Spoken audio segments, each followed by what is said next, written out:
Sa isang maliit na apartment sa Little Sicily, si Frank ay nag-ehersisyo ng husto hanggang sa magdugo ang kanyang mga kamay. Siya ay dating Force Recon Marine na nawalan ng pamilya sa isang pamamaril. Simula noon, inialay niya ang kanyang buhay sa paghihiganti at namuhay bilang ang marahas na vigilante na kilala bilang Punisher. Ngayong napatay na niya ang lahat ng mga taong nasa likod ng pagpatay sa kanyang pamilya at bumugo ng ilang mahirap na panahon sa bilangguan, nakaramdam si Frank ng kawalan ng direksyon. Ang ehersisyo ay nakaapekto sa kanyang katawan at siya ay bumagsak. Sa halip na mag-relax, uminom siya ng labis na gamot at alak, kaya agad siyang nasuka. Patuloy siyang nakakarinig ng mga tinig sa kanyang ulo at nauwi siya sa pagsuntok sa salamin. Pagkatapos ay galit na galit niyang pinunit ang lahat ng mga larawan at clue sa kanyang investigation wall.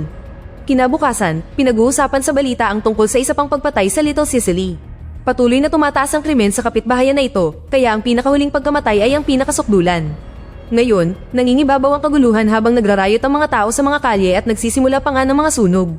Sinasabi ng mga tao na nangyayari ito dahil ang kriminal na pamilya Nucci ay hindi na namumuno. Ang isang palaboy na matandang veterano ay lumayo sa kaguluhan at naghanap ng tahimik na lugar para pakainin ang kanyang aso. Bigla siyang hinampas ni Mickey, ninakaw ang sombrero at aso ng matanda habang naghihiyawan ng kanyang grupo dahil sa kanyang kalupitan. Pagkatapos ay inihagis ni Mickey ang aso sa kalye at ang kawawang hayop ay nasagasaan ng isang truck na iwang umiiyak ang matanda. Nang makita ni Dre ang grupo na naglalakad sa kalye, agad niyang dinala ang kanyang anak na si Charlie sa kabilang direksyon. Sa apartment, nagkakaroon ng halusinasyon si Frank. Paulit-ulit niyang binabanggit ang kanyang dating Marine Code habang lumilitaw sa paligid niya ang mga vision ng kanyang mga dating kasamahan sa koponan na nagpaparamdam sa kanya ng kahihiyan para sa pagbibitiw. Gumamit si Frank ng kutsilyo upang putulin ang kanyang dog tag sa kanyang leeg. Hiniwa rin niya ang tato ng Marine habang pinagtatawanan siya ng kanyang mga kasamahan sa koponan. Sinimulan nila siyang kutsain dahil sa pagiging mahina na naging dahilan upang magkaroon ng breakdown si Frank. Sa sandaling iyon, isang bagong halusinasyon ang nagpakita sa kanya ng kanyang matalik na kaibigan, si Curtis, isang dating Navy corpsman na naging pinuno ng isang therapy group matapos mawala ang bahagi ng kanyang kaliwang binti sa labanan. Malumanay na sinabi ni Curtis kay Frank na maaasahan pa rin siya nito, kaya umiyak si Frank at inamin na kailangan niya ng tulong. Dahil sa pagpapasyang parangalan ng malasakit ni Curtis sa kanya, itinago ni Frank sa isang bag ang lahat ng kanyang Punisher gear at ikinandado ito. Ang bag na ito ay inilagay sa isang locker na tinakpan niya ng Marine flag. Nang umalis si Frank sa kanyang apartment, nagulat sina Isaiah at ang kanyang ina nang makita siya dahil inakala nilang hindi siya lumalabas. Samantala, sa tindahan ni Dre, nababaliw na si Dennis habang naghihintay ng kanyang kape, kaya pinapunta siya ni Dre sa isang sulok. Sa TV, pinag-uusapan ng pagpatay sa pamilya Nucci at ipinakita ang mga larawan ni Frank bilang salarin. Hinahanap siya ng mga pulis, ngunit walang nakakaalam kung nasaan siya. Tiningnan ni Charlie ang larawan at napansin na nakapila si Frank sa tindahan. Nang tumingin siya sa kanya, kumaway lang ang bata bago umiwas ng tingin. Patuloy na nanggugulo si Dennis at sinimulang hampasin ng counter, kaya pinalayas siya ni Dre. Sinubukan ni Frank na bayaran ng kanyang kape, ngunit hinayaan siya ni Dre na makuha ito ng libre bilang paghingi ng tawad sa kaguluhan. Inihulog pa rin ni Frank ang pera bago umalis. Sa labas, isang lalaking nagngangalang Barracuda ang nakatitig sa kanya mula sa kanyang sasakyan bago umalis. Pagkatapos, naglakad si Frank sa mga kalye habang hindi pinapansin ang kaguluhan sa paligid. Patuloy na sumisigaw si Dennis tungkol sa mga sabuatan, patuloy na inaatake ng grupo ni Mickey ang mga tao, at sumiklab ang mga away sa bawat kanto. Maya-maya ay dumating ang isang sasakyan ng pulis, ngunit agad silang umalis ng salakayin nito ng mga kriminal. Sinunog ang sasakyan habang sinisigawan si Frank ng ilang lalaki, sinasabihan siyang umalis. Ang mga putok ng baril at sigawan ay nagdulot kay Frank ng mga flashback ng kanyang panahon sa mga digmaan. Kaya, nakarinig siya ng mga pagsabog at mga boses ng kanyang mga kasamahan sa koponan sa kanyang isipan. Habang naglalakad siya, napansin niya ang isang sasakyan na bahagyang bumagal sa tabi niya bago umalis. Kalaunan, nakarating si Frank sa sementeryo kung saan binisita niya ang mga puntod ng kanyang pamilya. Iniwan niya sa kanila ang susi ng kanyang sandata at umiyak habang kinakausap sila, nagkukwento kung ano ang itsura ng kanyang mga anak noong mga sanggol pa lamang. Inamin ni Frank na hindi na niya alam kung ano ang sunod na gagawin, kaya itinaas niya ang kanyang baril at naghanda na tapusin ang sarili. Ang kanyang isipan ay binahan ng mga alaala ng kanyang asawa at mga anak na nagmamakaawa sa kanya na gumugo ng oras kasama sila. Mabilis itong napalitan ng takot na magsimulang magdugo ang kanyang mga anak at sinigawan siya ng kanyang asawa dahil wala siya sa tabi nila ng gabing iyon. Habang bumabalik ang alaala ng pagkamatay nila, muntik nang kalabitin ni Frank ang gatilyo, ngunit natigilan siya dahil sa isang halusinasyon sa kanyang anak na si Lisa na lumitaw sa harap niya. Kumaway si Lisa sa kanya nang nakangiti at sinubukan ni Frank na humingi ng tawad sa kanya, ngunit nawala ito. Sumigaw si Frank sa pagkadismaya at muling nag-breakdown. Bumalik sa bayan, naglalakad si Frank sa kalye habang ang halusinasyon kay Curtis ay gumagawa ng ilang masasamang biro tungkol sa sitwasyon. Tinanong niya si Frank kung ano ang kanyang layunin sa buhay bago ito nawala. Ang sunod na halusinasyon ay si Frank mismo na nakasuot ng Punisher gear at ang tunay na Frank ay nakatitig sa kanya nang may gulat bago umalis. Pagdating niya sa kanyang apartment building, nagulat siya kay Barracuda at sa isang babaeng naka-wheelchair. Nagmakaawa siya kay Frank na pakinggan siya at ipinaliwanag na ang kanyang buong pamilya ay pinatay, inilalarawan ng pakiramdam sa paraang nagpapaalala kay Frank ng kanyang sariling trahedya. Gayunpaman, nagulat si Frank nang simulan niyang ibahagi ang kwento. Ang kanyang asawa ay binaril sa tabi ng pool habang nakikipag-usap sa mga babae. Ang kanyang panganay na anak na lalaki ay isang pulis at ginilitan sa leeg habang abala ito sa isang babae. Ang kanyang ikalawang anak na lalaki at ang gwardiya nito ay binaril sa labas ng restaurant ng pamilya. Kilala ang bunso niyang anak sa pang-aabuso sa mga menor de edad at nasa loob siya ng kotse nito katabi mismo ng kanyang ina nang barilin ng driver at gwardiya. Pagkatapos ay kinalagkad siya palabas ng kotse at sinabihan niya ang kanyang ina ng "I love you" bago ito tinapakan sa ulo. Lumalabas na ang babaeng ito ay si Isabela, ang ina ng pamilyang kriminal na Nucci, at lahat ng pagpatay na ito ay ginawa ni Frank. Sinabi sa kanya ni Isabela na kinuha niya ang lahat sa kanya at dinuraan ang mukha nito habang sinasabi niya na ang hindi pagpatay sa kanya ay isang pagkakamali. Ngayon ay naglagay na siya ng pabuya sa ulo ni Frank at ang lokasyon niya ay ibabahagi sa bawat kriminal sa lugar sa ganap na 47 minuto pasado alas 6, ang oras na namatay ang kanyang huling anak. Pagkatapos ay umalis si Isabela habang iniinsulto siya, nangakong panunuurin siyang mamatay. Lumingon-lingon si Frank sa paligid ng may pag-aalala, napansin ng ilang mga thug sa lugar na nagmamasid. Pagkatapos ay bumalik siya sa kanyang apartment upang maghugas ng katawan habang iniisip kung paano magpapatuloy. Lumitaw ang isang halusinasyon ng kanyang kaibigang si Karen at tinanong siya kung natatakot ba siya.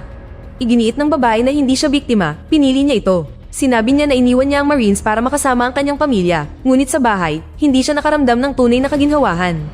Palagi niyang iniisip ang pagbabalik sa labanan. Binigon niya ang kanyang koponan, binigon niya ang kanyang pamilya, at ngayon ay binibigo niya ang lungsod. Sinigawan siya ni Karen, tinawag siyang duwag.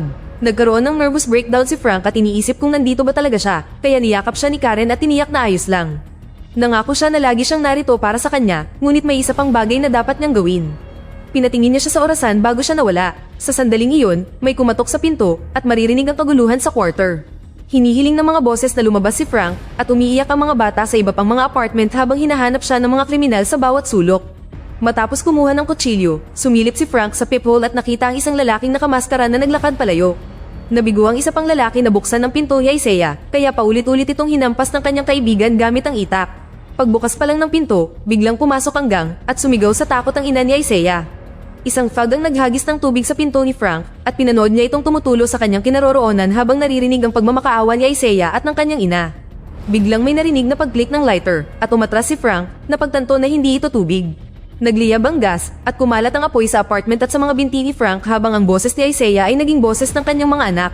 Galit na sumigaw si Frank at tumakbo palabas sa pinto, dinala ang apoy habang hinaharap niya ang isang kriminal at sinaksak ito. Habang nagliliyab pa rin ang kanyang mga binti, tinalunan niya ang lalaking nakamaskara, sinira ang isang railing bago ito pinatay. Marami pang mga lalaki sa kusina, kaya sabay-sabay silang nilabanan ni Frank, walang awang pinagsasaksak sila hanggang sa tuluyan silang mamatay. Sa sala, na-corner ng isang thug ang ina ni Isaiah sa mesa. Hinawakan siya ni Frank sa buhok at sinaksak sa leeg, kaya nagmadali ang babae para hanapin si Isaiah at sabay silang tumakbo palayo. Isa pang kriminal ang naghampas kay Frank sa likod gamit ang baseball bat at nagsimula ang mano-manong labanan. Matapos ang ilang pakikipagpunyagi, nagawa ni Frank na pabagsakin siya at hinampas ito ng baseball bat bilang ganti. Isa pang thug ang sumalakay sa kanya gamit ang palakol, ngunit naiwasan siya ni Frank at tumama ang palakol sa lalaking nakahiga sa sahig. Sinamantala ni Frank ang pagkakataong patumbahin din ng umaatake gamit ang baseball bat. Sa pasilyo, binaril ng isang lalaki ang kanyang kalaban bago hinabol si Frank na naghagis naman ng baseball bat sa kanya. Madaling naiwasan ito ng lalaki at nagpaputok, kaya ginamit ni Frank ang isang katawan bilang panangga. Pagkatapos, siniko niya ang lalaki sa mukha at ninakaw ang kanyang armas. Patuloy na dumarami ang mga kriminal, marami sa kanila ay armado, ngunit ngayon ay may baril na si Frank at walang pag-aalinlangang binaril silang lahat. Isa-isa, bumagsak silang lahat at nanatili si Frank na nakatago sa isang sulok habang ninanakaw ang mga baril mula sa mga bangkay. Nang makakita siya ng pagkakataon, bahagyang sumulong si Frank at binihag ang isang thug, ginamit ito bilang panangga habang patuloy siyang nagpapaputok at binaril ito sa ulo bago nagpatuloy sa paggalaw. Nang mapatay niya ang isang lalaki sa pasilyo, nahulog ang dinamita mula sa kamay nito, kaya sinipa ito ni Frank papasok sa kanyang apartment.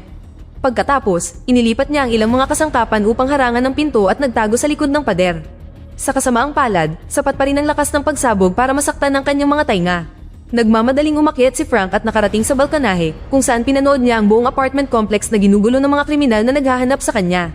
Ilang alarma ang tumutunog at ang mga inosenteng tao ay tumatakbo palayo sa takot. Isang lalaki pa nga ang nahulog mula sa balkonahe. Sa sandaling iyon, nakarinig si Frank ng isang boses at tumingin sa ibaba upang makita ang gang na binubugbog ang matandang may kapansanan. Mabilis siyang nagpaputok at karamihan sa gang ay tumakbo, ngunit nagawa niyang mapatay ang ilan. Pagkatapos ay tumalon siya pababa at ginamit ang kanyang mga huling bala bago nagnakaw ng bagong armas. Habang naglalakad siya sa pasilyo, patuloy niyang pinapatay ang mga kriminal at nailigtas ang isang babae. Muli, ginamit niya ang isang lalaki bilang panangga bago itinapon ang katawan nito sa balkonahe. Nang magpaputok ang isang lalaki mula sa kabilang bakuran, nagtago si Frank sa likod ng maikling pader.